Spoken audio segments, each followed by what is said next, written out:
What is up, my fellow summoners? Welcome to the channel today. Thanks for stopping by. This closer look review on Phoenix, I must apologize, is well over a week past due. I was planning on putting this together back when I got her from the basic arena, and I realized after it was too late that I didn't have the cosmic catalyst that I needed to rank her up, because I really prefer to do my testing with characters at least at rank 4. I think it gives you a better understanding of their potential and what you expect from them than if I was just to kind of rank her up to maybe rank 2, rank 3, and do my testing there. So, had to wait a whole week, finally got the catalysts I needed, ranked her up, and I've done quite a bit of gameplay time with her in the last 24 hours, trying to get a good understanding of how you are supposed to use her, maybe where she'd best fit into the game. And I still don't know. I still don't know how I feel about her. I will just explain everything as best I can, walk through it all, and let you be the final judge. So let's jump right into the rank up, and I will meet you on the other side.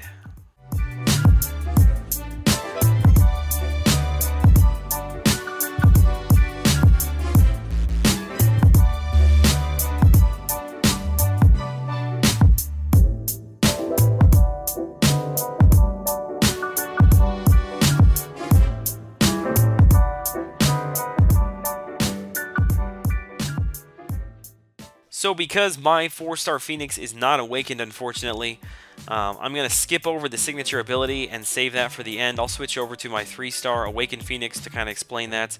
But it doesn't really necessarily affect the normal gameplay, your normal rotation, your damage dealing, and all that. So for now, I'm just going to skip over it, and then I'll come back to it at the end, like I said, with a 3-star. As far as descriptions go, I think that Phoenix is probably one of the worst described characters in the game.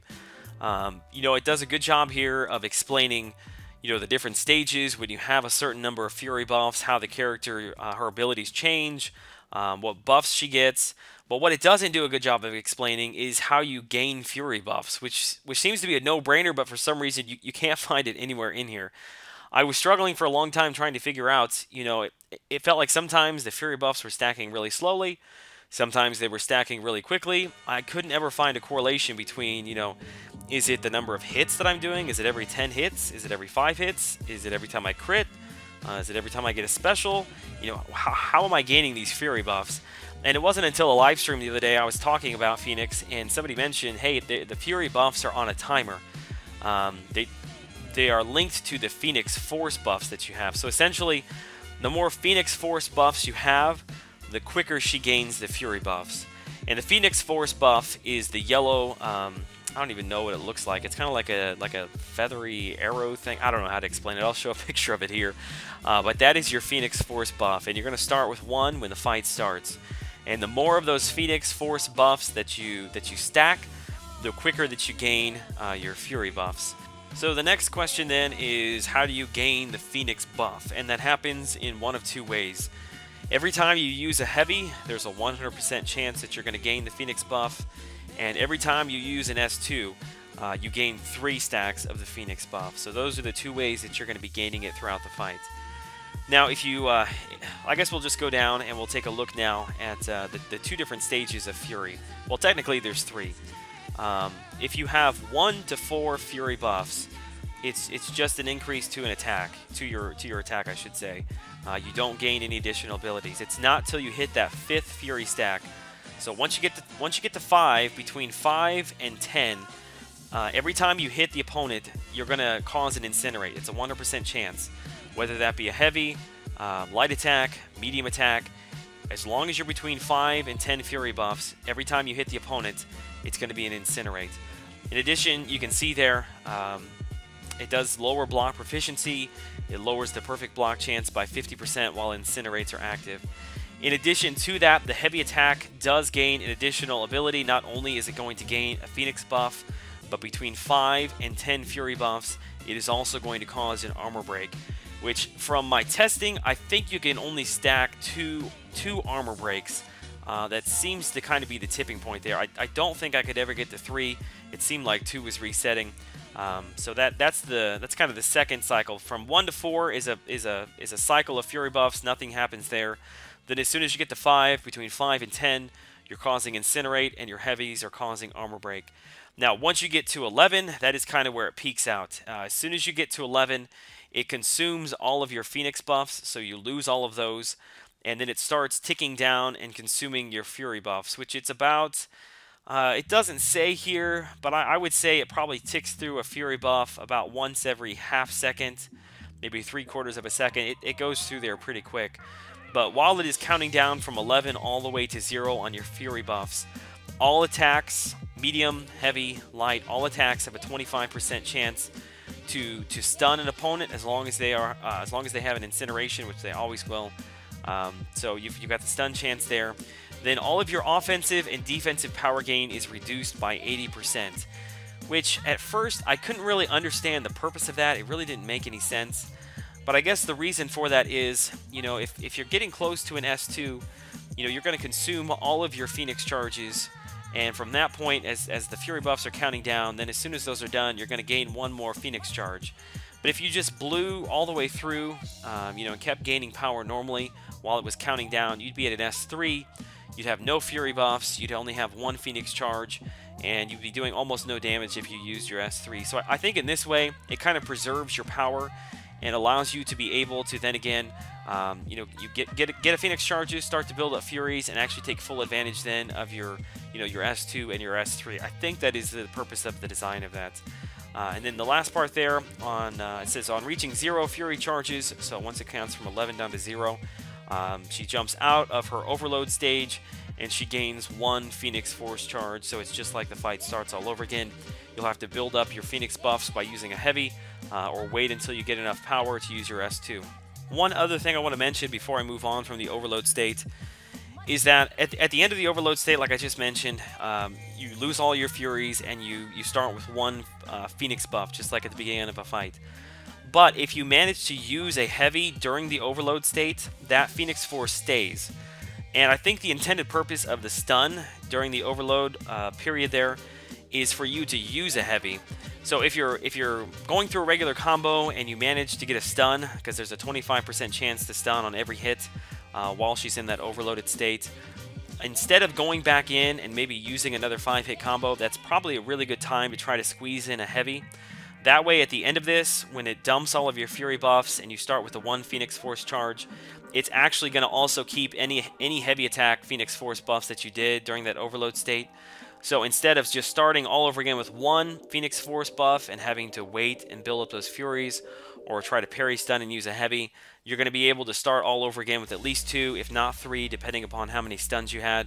And that's just going to allow you to gain your Furies much more quickly, be able to get back to 5 Fury buffs to cause more incinerates. So I think that is the intended purpose of the stun there. You may be tempted just to go back in for another 5-hit combo, but I think if you're towards the end of a fight and you're trying to finish it off, that's probably fine. Go in for the regular combo. But I think if you're kind of at the beginning stages, middle of a fight, it's probably best to try to squeeze in a heavy attack when you stun. That will just set you up better, like I said, at the end of the overload stage to start gaining the Fury buffs more quickly. Now, I know I spent a lot of time there trying to explain all of that, so I don't want to take up too much more time in the ability list. So I'm going to quickly just run through the special attacks 1, 2, and 3, then we'll move over into some gameplay. For special attack 1, you're going to consume a Fury buff to add a little bit of damage to your S1. But what's most important here, and I think a little bit misunderstood, the value of it really, is for each of your Phoenix buffs that you have active, you gain 10% of your overall power when you use your S1. So let's say you've got, let's say there's 5 Phoenix Force buffs that are active, you use your S1, you're going to gain 50% of your overall power, which is 1.5 bars. That's a lot of power. Special attack 2 is going to consume up to 4 Fury buffs, increasing the damage by 10% for each Fury buff that is consumed, but it's going to grant you instantly 3 additional Phoenix Force buffs. And the special attack 3 is going to consume all of your Fury buffs, granting you up to an additional 240% damage. And then once the S3 is over, obviously you're going to start back over. You got your Phoenix buff. You're going to have to build your Furies back up because it consumed them all. The special attack 3 hits really, really hard, and I will say there is a huge difference between when you use your special attack 3, when you have armor breaks that are up, and when you don't have armor breaks that are up. What you can see here is the S3 that I use without any armor breaks up is right around 10,000, and then for the exact same S3, the exact same number of Fury buffs, nothing else has changed other than I'd stacked 2 armor breaks before I used it, and you can see that it went all the way up over 16,000, which I think is a huge S3, especially from a rank 4. If this was a rank 5 character, I could probably safely assume that would be really close to 20,000, if not a little bit more than 20,000. And I don't have any additional synergies that would add to my attack power. I don't have any sort of potions that would increase my attack power. So that S3 is going to hit really, really hard. But keeping in mind that you do have at least 1 or 2 armor breaks, especially, is what you're looking for. 2 armor breaks when you use that S3. And then real quick before we move on, the right of the Phoenix is the signature ability, the Awakened ability. Essentially think of this something very similar to an Arc Overload from an Iron Man. Iron Man, once he gets down to a certain percentage, his Arc Overload kicks in, he gains a regen. It's very similar to that, except that it's not a percentage. Basically, any final hit that would kill you is not going to kill you. You're going to become invincible for a few seconds. During those few seconds, you're going to regen. And that regen number is based upon however many Phoenix buffs that you have. The more buffs you have, the larger regen you're going to get. It's an okay signature ability. Unfortunately, she doesn't have a whole lot of armor. She gets hit pretty hard when she does take damage. So getting all the way down to the very end of your life and getting a little bit back isn't, I don't think, quite as valuable as Iron Man's Arc Overload. But again, it's better than nothing. I'd rather have my Phoenix Awakened, especially if I'm going to be using her in Alliance questing. That is what it is, fairly straightforward. So I feel like there are 2 very different ways that you can play Phoenix. And I'm not sure which way is the best yet, to be honest with you. I found 2 very different and distinct ways. So the first way is obviously the easiest way to understand her. Is you want to, as quickly as possible, you want to build to your S3, and then you want to make sure that you have everything in place. You want to make sure you have at least 1 armor break. You're really looking for 2 armor breaks, and then you're going to wait for yourself to get to 11 stacks of Fury. And once you have those 11 stacks of Fury and you start overloading, and you have at least 1 armor break, you're going to hit your S3, and you're going to do as much damage all at one single point as you can. And then as soon as that's over, it's kind of rinse and repeat. You won't have any Fury stacks, so you're going to start over just like it's the beginning of the fight, building up to an S3. Again, looking to armor break, looking for the 11 stacks, and so on and so forth. That is fairly easy to understand, and I would say that is probably how a lot of people play her. The other way, and I think maybe a little bit more misunderstood, would be the interaction between the Special Attack 1 and the Special Attack 2. So your main goal in using this kind of strategy is to keep yourself for as much of the fight stuck in between 5 Fury buffs and 10 Fury buffs, because that is when you'll be doing your absolute most damage, because every one of those hits is an Incinerate, and then every heavy attack you do is an armor break. And when you use your S1, remember, it dumps all of your Phoenix Force buffs. So the idea is at the beginning of the fight to build up to 5 or 6 Fury, somewhere right around there, and then use your S1 to dump off any excess Phoenix buffs that you have, so that you only have 1, and the Furies that you gain on top of that happen really, really slow, so that keeps you there, between the 5 and the 10 Fury buffs. And you can take your time and do a couple of 5-hit combos and get all the Incinerates in, and then right before you get to your S3, that's when you're going to use your S2. And your S2 is going to dump all of your Furies, so you're not going to go into overload, you're not going to have to wait for all that to tick down. It's going to dump all of your Furies, and you're going to have 4 Phoenix buff charges. And because you have 4, and remember, the more you have, the quicker you get to your Furies, because you have 4, you're going to very, very quickly get back to either 5 or 6 Fury buffs. Probably right about the exact same time as you're getting back to your S1, so that times out perfectly. You get quickly back to about 5 or 6 Furies, you have your S1 available, you go ahead and you use it to dump off all of those Phoenix Force buffs, so that you slow down stacking those Fury buffs. So again, you've got time now between 5 and 10 Furies to do a couple of combos, to do Incinerates. Then again, right before you get to your S3, you're going to start the whole thing over. Before you get to your S3, you're going to use your S2. It's going to dump all of the Furies. It's going to give you 4 Phoenix buffs. You're going to get very quickly back up to 5 or 6 of those, right about the same time you have an S1. and the chain, the circle, whatever you want to call it, just kind of keeps going through over and over and over again. You'll probably get to a point where you will push into an S3, but that's kind of your max reset. You know, just go ahead, wait for yourself to get to 11 Furies, use the S3, hopefully with an armor break, and then you can kind of reset that cycle between the S1 and the S2 again. Just as a side note, one of the other things that is really good about her stacking up so many Incinerates is that it pairs really well with the Despair Mastery. For each debuff you have on the enemy, they lose, well, it depends upon how many points in Despair you have, but it's at least 10% of their regeneration. So in this instance here, what I'm showing is Iron Man as he goes into his Arc Overload. With all of those Incinerates that are active, he's gaining almost no regen. And then what you see as the Incinerates start to fall off, you know, his regen is ticking higher and higher, but the overall amount of regen he got back is very insignificant into the amount that he actually, the total amount that he would have gotten back without that. It's not a huge groundbreaking thing, but I thought it was kind of interesting just because of all the Incinerates that she can so easily add. You know, if you kind of time those out, if you know that, let's say, Iron Man's regen is coming, or Ultron, or maybe even like Wolverine, you know, she would probably be a really good character if it's a special event, you're having some issues with regen characters like that. The Despair Mastery and all the Incinerates might be a good combination. At the end of the day, to sum everything up, I think that Phoenix is a really cool character. I had a lot of fun getting to know the character better. I think she's a very intriguing, very interesting. She can be a little bit complex. You have to take a lot of time to really understand how her abilities work together. And from that aspect, from that viewpoint, I really like the character. But from a practicality sense, from a utility sense, you know, outside of her massive PI, and you know, I really wanted to get her for the PI. I just don't see a spot currently where she fits at, you know, any better than a lot of the other characters that we're already using. You know, I have heard from some people that they like to bring her into Alliance questing. You know, she hits fairly hard. She's got the Ride of the Phoenix, so she's got a little bit of regen there. But to be honest, I just don't know if that really makes her valuable enough to bring into AQ on a normal basis.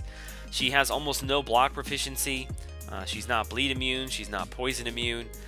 She can't really take a hit. You know, she does have the regen, and it's a good thing because you're probably going to use it a lot with all the damage she's going to be taking. I don't know. I mean, I would love to hear from you guys. Obviously, you can't really use her in Alliance Wars because of Mystic Dispersion right now. And while she does do a lot of damage, I feel like kind of timing everything together can be a little tedious if you're trying to do it over and over again in event quests. You know, if I'm looking for somebody to do a lot of damage and get through fights quickly without thinking about anything, you know, I'm going to bring in my X-23 with the strong bleeds, all the crit damage. There's nothing I need to time together. You just kind of go from the beginning of the fight. So again, you know, tell me if you have found a spot for her. I would love to hear it. I'm sure the community would love to hear it.